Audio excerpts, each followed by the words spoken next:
En Afrique centrale, on est un peu touffu. Parce qu'il y a trop de forêts là-bas. Et évidemment, ça a forcément un impact. Ça a forcément un impact sur la manière de penser. Il faut aller en Afrique centrale pour comprendre pourquoi les intellectuels d'Afrique centrale ne comprennent rien à la Côte d'Ivoire. Mais c'est parce qu'entre le Gabon et le Cameroun, il y a tellement de forêts qu'un Gabonais connaît mieux un Ivoirien qu'il ne connaît un Camerounais. L'Afrique centrale n'est pas désenclavée. Un grand pays comme le Congo, ces grandes villes, on les rejoint encore en avion. Il n'y a pas de route. Les dictateurs d'Afrique centrale sont arrangés pour ne pas construire de route dans leur pays, pour que les opposants ne fuient pas vite. Mais oui, oui, la construction des routes est un facteur de nuisance aux démocraties. C'est pour ça d'ailleurs qu'en Côte d'Ivoire, il n'y a pas eu de route pendant 10 ans. Ça fait 1 an seulement. Le délégué général du RDA le rappelait, les routes sont arrivées. Ça veut dire que c'est quelqu'un qui n'a pas peur de la diversité, de la pluralité.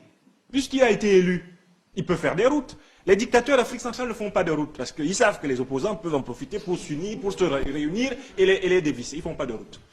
Quand il y a un fleuve, entre leurs pays, ils l'élargissent. Eux, ils élargissent le fleuve. Il n'y a pas de pont. Il n'y a pas de pont. Ils considèrent le fleuve comme la frontière. Donc chez eux, une frontière, c'est une zone infranchissable. En Afrique de l'Ouest, une frontière, c'est une zone de rencontre. C'est par les frontières que les peuples se brassent. En Afrique centrale, non. C'est une zone de refoulement.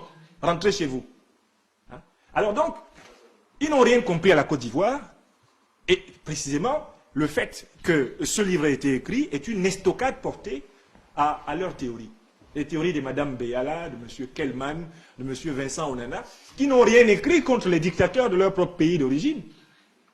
Nous avons au Cameroun, le pays d'où nous venons, un monsieur qui est au pouvoir depuis 1982.